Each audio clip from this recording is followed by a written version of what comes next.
So, well, hi, I'm Alex Dunedin, and for the last 15 years, I've been doing something called Ragged University. So, the story behind this was uh, 15 years ago, I was down in Hackney, and a friend asked me to help out with the community organisation, the Street Performers Community Organisation. And so Sorry, what's that? a friend asked me to help out a wee organisation in Hackney Marshes 15 years ago. And I said, yeah, I'll help out.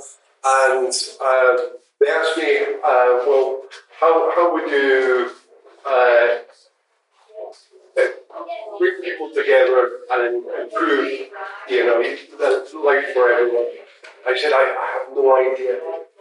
I came back to Edinburgh and I was talking to two friends, Eileen and Roy, and they were friends because they're retired educators. Roy taught history and Eileen taught systems thinking and economics. Now, how I'd come to know them was I tried to be helpful, and I was connected with them, and I know a bit about computers, and I've always learned through relationships. I didn't get on with high school or higher education, so I didn't get any formal qualifications, but I love learning. And I learned through my relationships with people. I find people very interesting. I generally find what people spend their life doing very interesting. And mostly, I spend a lot of time in pubs listening and enjoying being taken into. That used to be my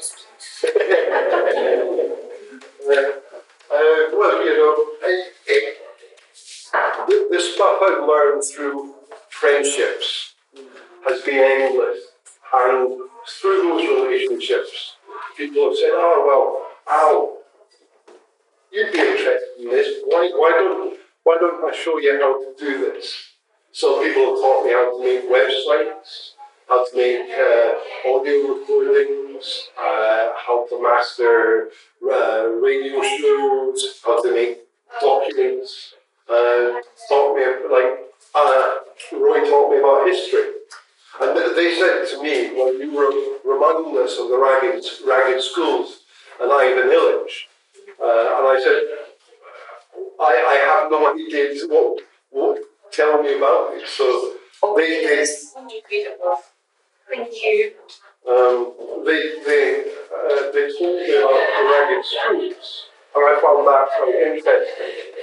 So the plotted history of the ragged schools is before free education in Britain, communities came together and shared their knowledge in social spaces. So Workhouses, a lot of workhouses.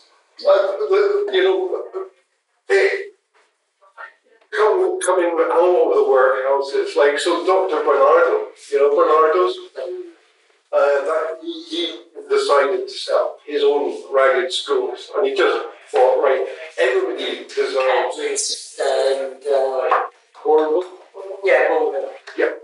Titus, Salt, Liverpool. And you can look almost everywhere and you'll find some tradition of somebody going, well, why don't we share what we know and we'll try and work together to make life more interesting and do stuff. And the story I quite liked was the Crippled Cobbler of Portsmouth.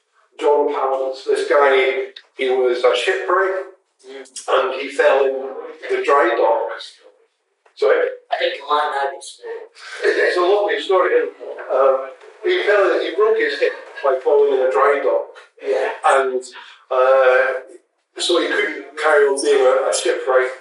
And he started being a cobbler because it was reserved for people with movement impairments. And what he'd do was he'd walk down the docks in Portsmouth and he'd take potatoes and hand them out to the kids, and he'd say, come up to the shop if you want more food. And they'd come up and he'd teach them how to read, how to write, how to count, and how to do stuff. He'd share his life and his knowledge, and there's the records of him sharing that knowledge. And he got so popular, like there was I went and saw a replica of his shop, and it's about half the size of this room. And like 44 kids would cram in, and they all started teaching each other. And so the story goes like a court reporter walks through Portsmouth and hears the story about John Powell's. And so he goes and looks at this, and he thinks, this is a bloody good idea. So he writes that, and this is Charles Dickens. And so Charles Dickens starts going, well, yeah, this is a good thing for people to do.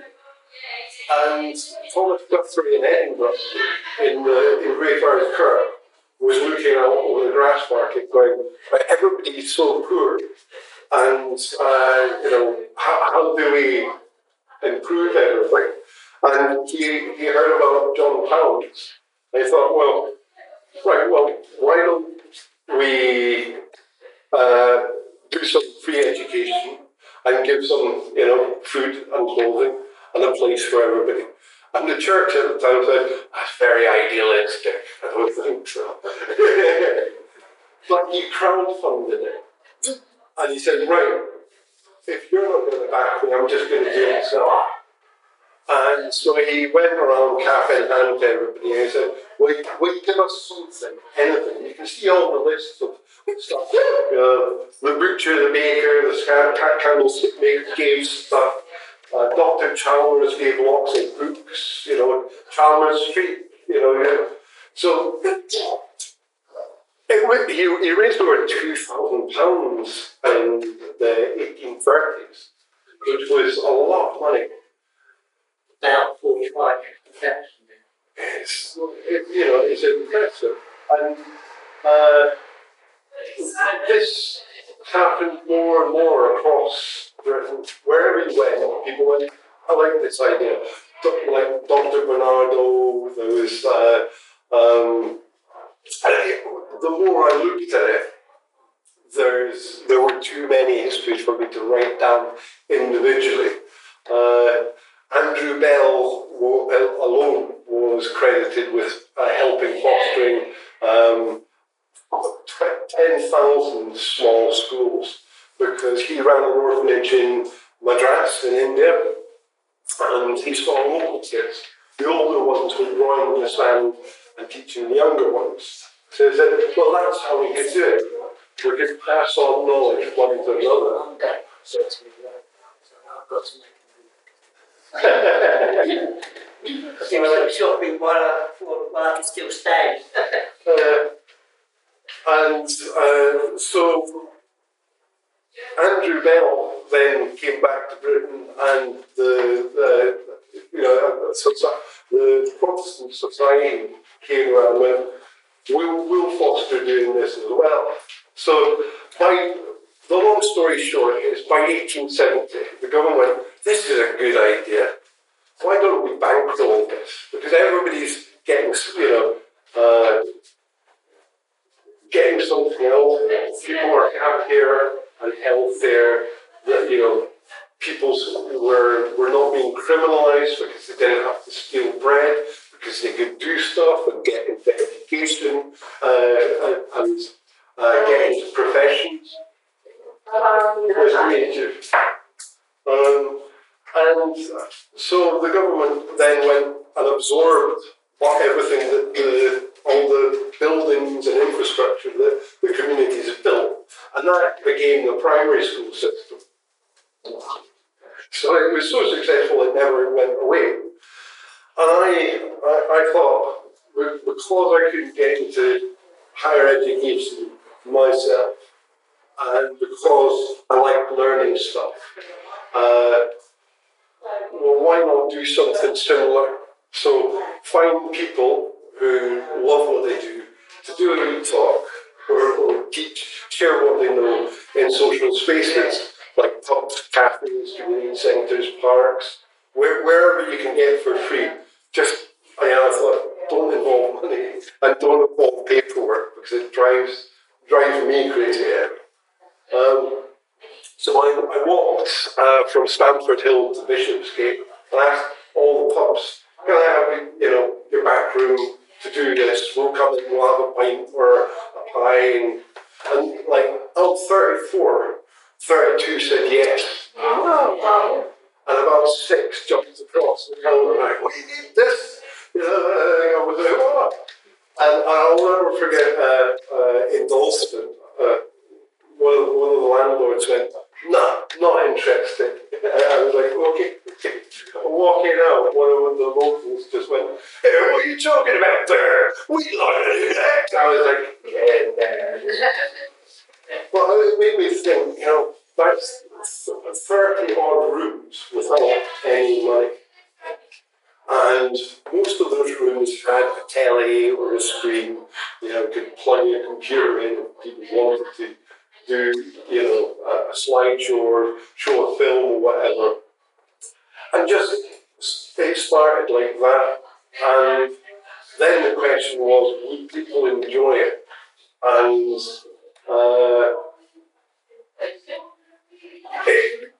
the first 2 talks happened, people came along, I went, I quite enjoyed that.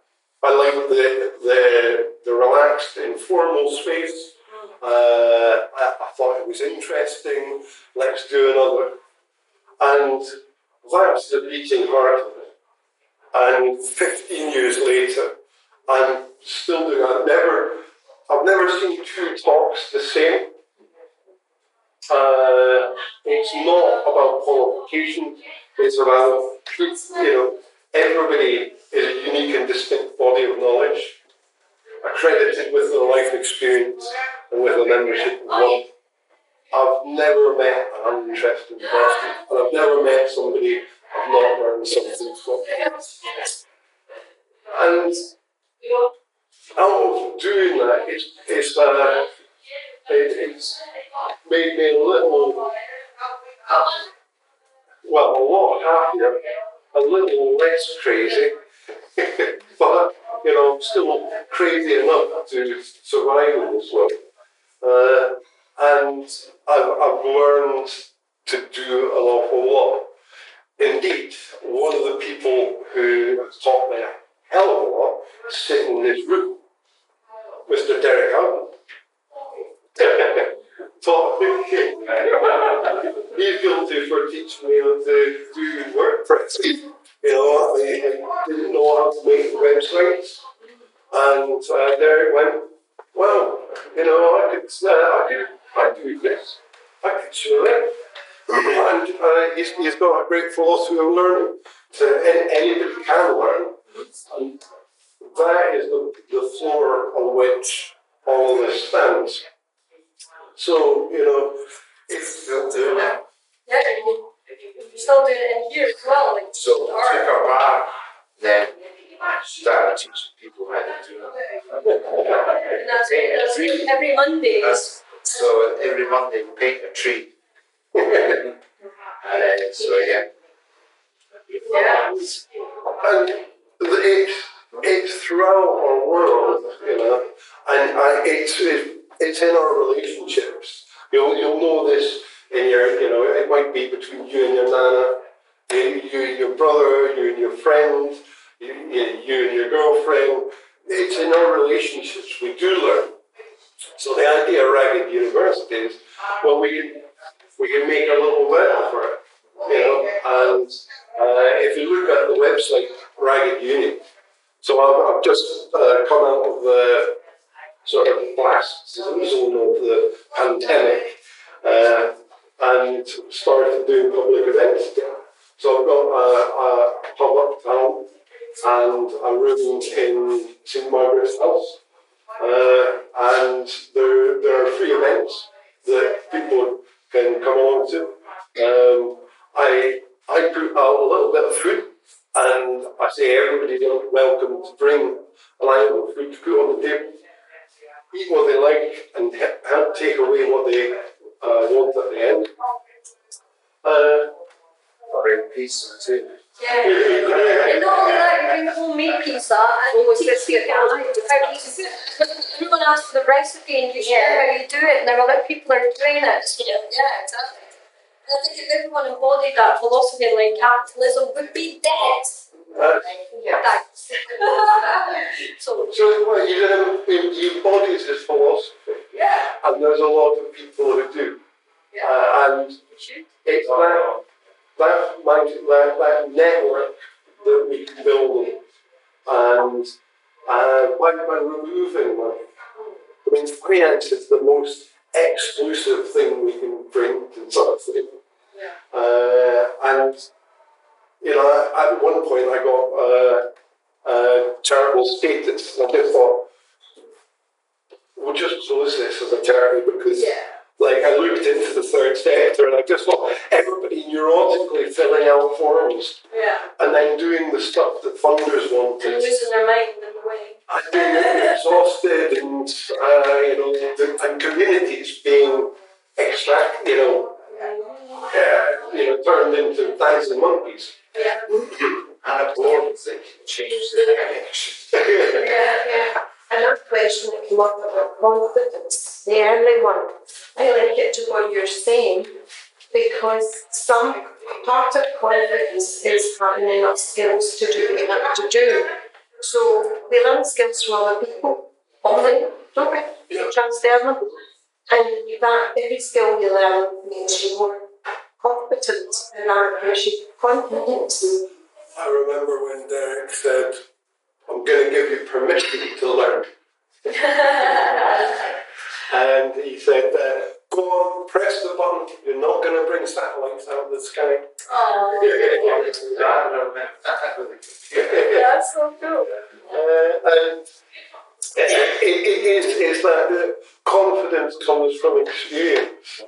I didn't even know that you had a connection. Did you both know you were coming today? I didn't know it was Alex until I saw that poster about an hour ago. Oh, okay. It's for Ryan's University. I'm in the breathing arts thing. Well, after we're finished, we're just gonna, we've got David here from the Quakers and you guys with art, and we'll just have a reflective conversation on art together. Okay. Sorry. Right. Yeah, so I mean that's the story of it, and like after closing it as a charity, I just said like it's something I've learned. It's a social practice, and I learn through helping and doing, and it's amazing how much more I can do. So I've got a question for you. So you sort of facilitate the space if you like, but do you then help facilitate conversation, or is it something that you just bring people together through interest? I am a learner. Yeah. As a coordinator, I am a learner. Okay. I'm here learning from people. Yeah. And I go away. Like, so in my 20s, I couldn't read and write in my early 20s. It was my first girlfriend who taught me how to read and write. And I only discovered later on in life that I like learning stuff. I like writing. And so, at the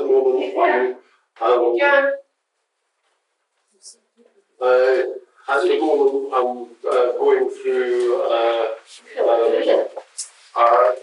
the history of Africa because I want to know The information. Black history. It's just a massive hole in my understanding. I'm learning also about mercury poisoning. Because not many things the whole world has agreed on. And the United Nations have written an awful lot of mercury. British dentists are still putting mercury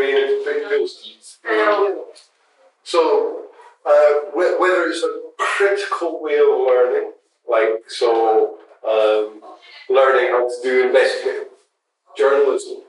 I mentioned earlier that I found that the courage to challenge the council about the multiple gas safety checks that are happening every year.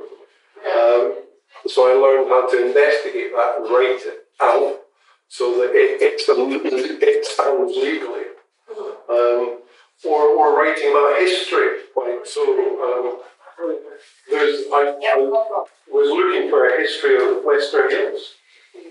I've not seen one anywhere, but there's Ewan's next door. He's a history of Western Hills. He's got all in here. well, have you heard of Helen Crowley? I feel like I have. Yeah, I know who she is. She's a great figure of Craig Miller.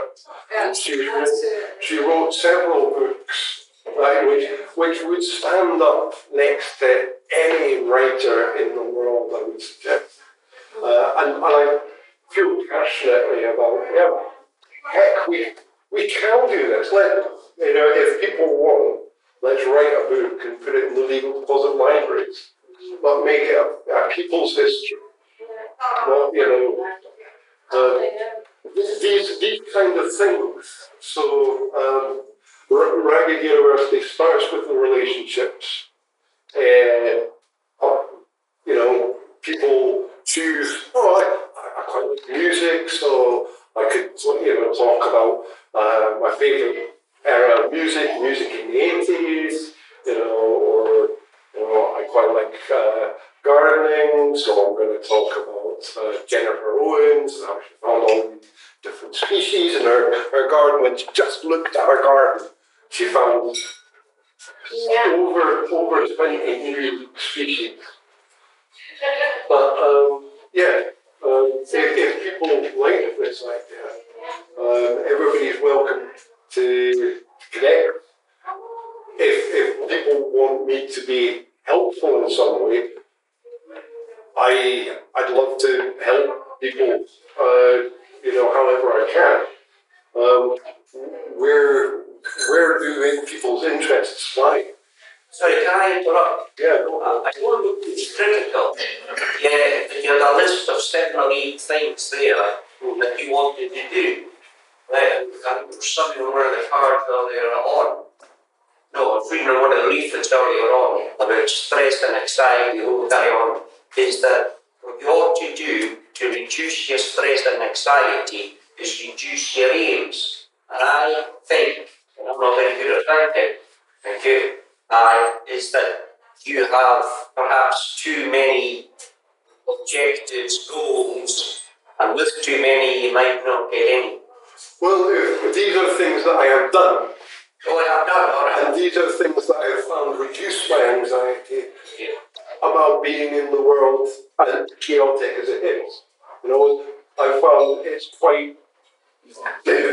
I find my Zen space by staring at the chaos and writing it down. I'm going, what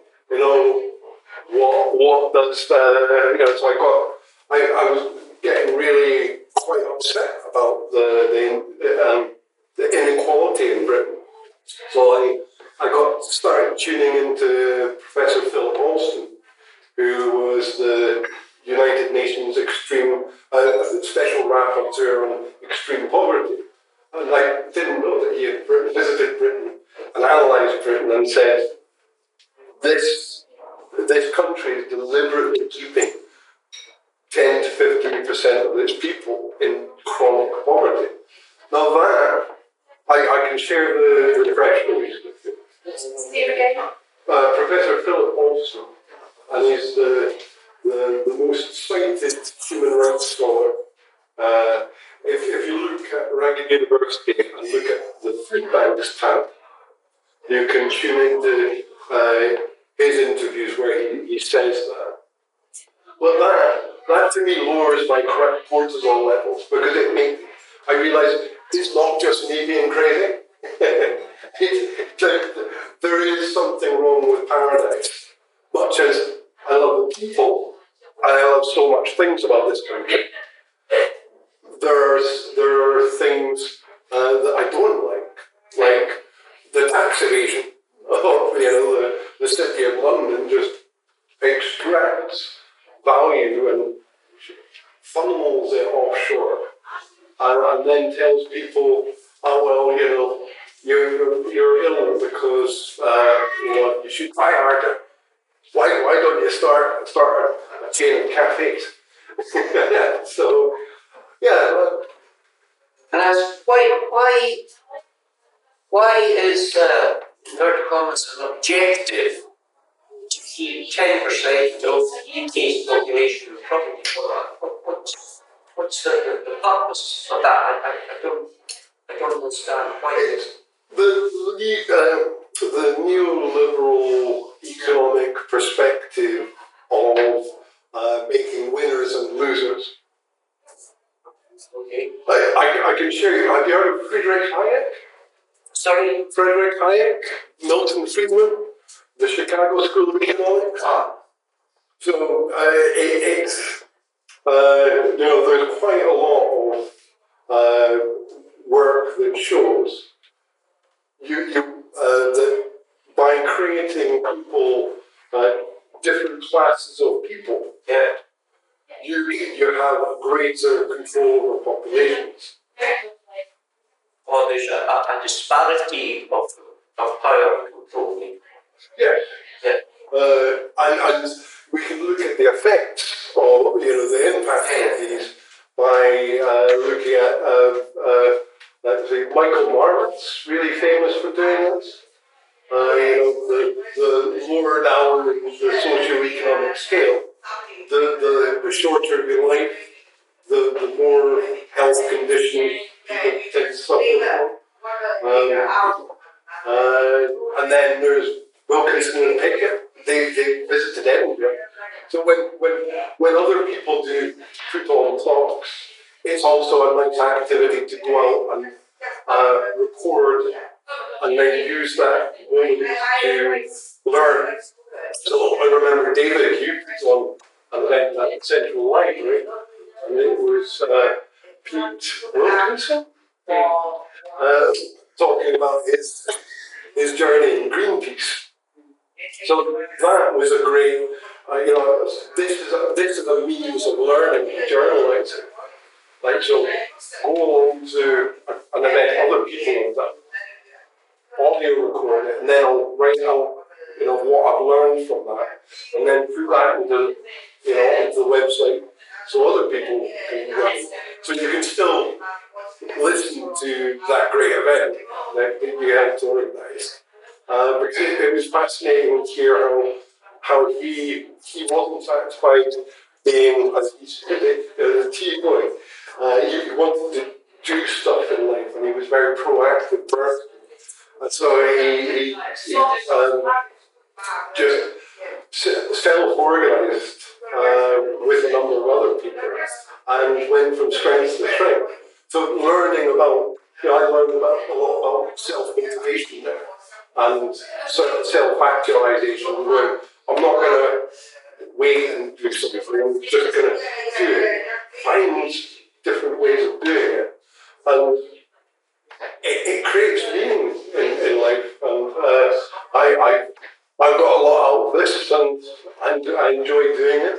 If anybody wants to, like tomorrow, I'm showing people how to put Linux Mint onto computers. Like if you have an old laptop and you want to get a free operating system, like with all its software, like root. For a lot of people, that's a mysterious process. They say, I've got to go to a computer shop and spend 60 quid, or it comes with a price tag. But it's actually really simple. When I was showing it, I was like, wow. Oh, it's like the Wizard of Oz. There's just an old guy behind a curtain with a dog, and anybody can do this, and it's a really nice piece of software. So that's what I'm going to be doing between 1 and 4 p.m. at St. Margaret's House. So, I would love to share with the fact that just listening to you sounds so much like, I suppose, my life philosophy. I home educated my children or unschooled my children, as I would call it. And the minute that I had children, I started sort of questioning a lot of learning because I didn't really do well at school. I didn't stick at school. I wasn't somebody who had qualifications or lived my life like everyone else. So I was quite sort of questioning everything around me, and I just went on to facilitate their learning and interests and passions, and brought them around inspiring adults and travelled and just, did exactly what you said. Like, knew that the world was full of answers and learning, and I learned so much in that journey to the point that I met some old friends and they were like, "You've been to university?" And I was like, "The university of life." Like, there's so much to human beings. Like you, my brain does not learn in that way. Like, I do not learn from books. So I've hardly read any books in my life, but yet people are like, "Where did you learn that?" I'm like, "From human beings." Just go with every pick of the tree. I know, honestly, I'm such a rebel, haven't I? I go to this class and we sit and paint, and I'm like, I just can't follow that. Like, it's just not in me to. If you've heard of the human library, there's something happening. I saw I don't know if it was on the Edinburgh Minute or something the other day, or maybe it was at the university, or maybe it was I work part time at the uni. I think it was in the university. You could book in a slot with a human book, and it's basically go and meet an interesting person and have a conversation with them, because it's that idea that everybody's really interested. And I think because my daughter is at school, but she's just been doing hires, and I think it's the biggest load that and she's not very good at doing exams, but I'm not worried about her because she's confident and outgoing, but she's worried because all her friends, comparing, and I just think it's so ridiculous. And that's been 20 years listening to people say that. How will they do this? How will they do that? And I'm like, I don't know, but the world is full of resources. And during COVID, they both went off to college. They'd never been at school a day in their life. They'd never sat down, but yet they went to college. They passed the exams. They did everything that everyone else did, and not once have I ever sat and taught them to do anything traditional. Just do it. Why they decided to do it. Well, like everyone else, they were getting paid for it, and they were bored during COVID. So they were like, "Well, why don't I get paid for doing something different?" So actually, that was their answer. They were like, "Oh, wait a minute, I can just," they got a small amount of money for sitting in front of a laptop instead of being bored.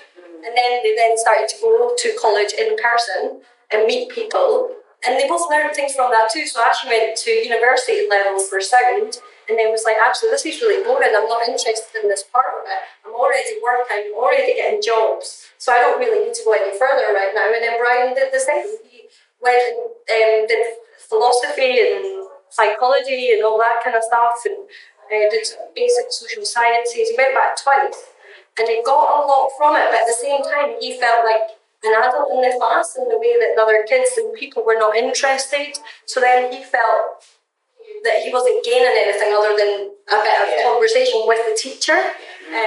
So he was like, "Okay, I'm just going to leave." So that's what he did. And then now he's doing Gaelic classes here. He was writing for a music magazine. He is working at a tool station down the road. Ashley's a sound engineer in Edinburgh, and also does festivals and different things. And they know how to work. They know how to follow their passions and their interests, and that's far more important. They know how to work the system. They know how to go in and out of it. That's what they want to do. And to me, that's knowledge, isn't it? To be able to do all that. Learning happens in relationships. Yes, exactly. With self, with systems, with people. And also to know that you can do it that way and not feel that, because I didn't do this, it means I can't do that. And what is failure? Because... Yeah, exactly. Yeah, exactly. Just stop and do something different if it's really not working. A lot of people are studying things that they're not interested in, and what their parents or the world or their teachers have conditioned them from age 12 or something. I think they start asking you, what are you interested in? What does your future look like? Pick these subjects. And it's like, whoa. I was like 34 before I had any idea what I meant. And even then, that changes throughout life. Always learning, always, doing different things. And I also just couldn't stick to one thing. the system that's placed on top of people is like an iron cage. And doing all of those, it filled my life with the richness that made me happier. Like, and like I never expected. I thought like the formal education system, people in formal education would be quite opposed to it, but I found quite the opposite.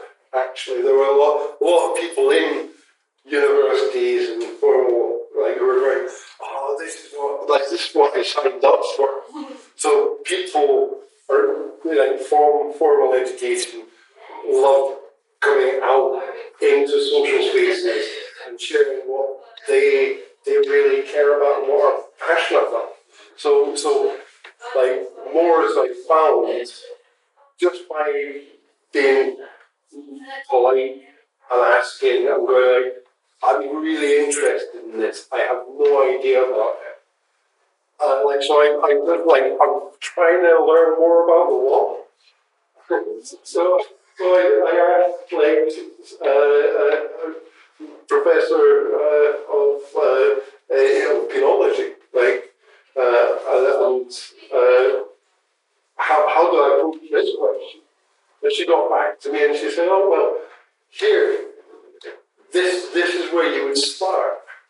And I think that's mostly true of everybody who's doing things for the love of it. And now I just see this, like, all the potential. And it's just, going through life, like, do what people find interesting and do it together and have a laugh along the way. And try and build stuff that everybody shares with. Yeah.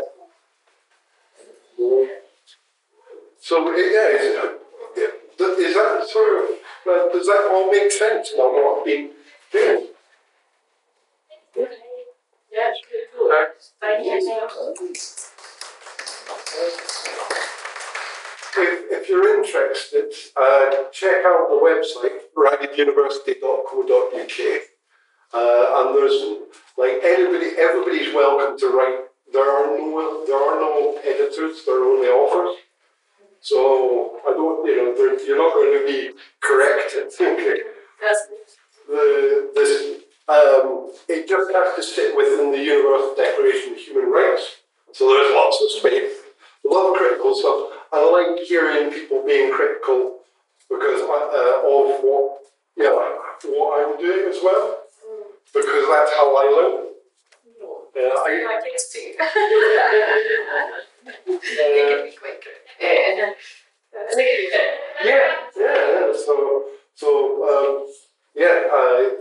There's 15 years of stuff up there, and let me know if there's any interest.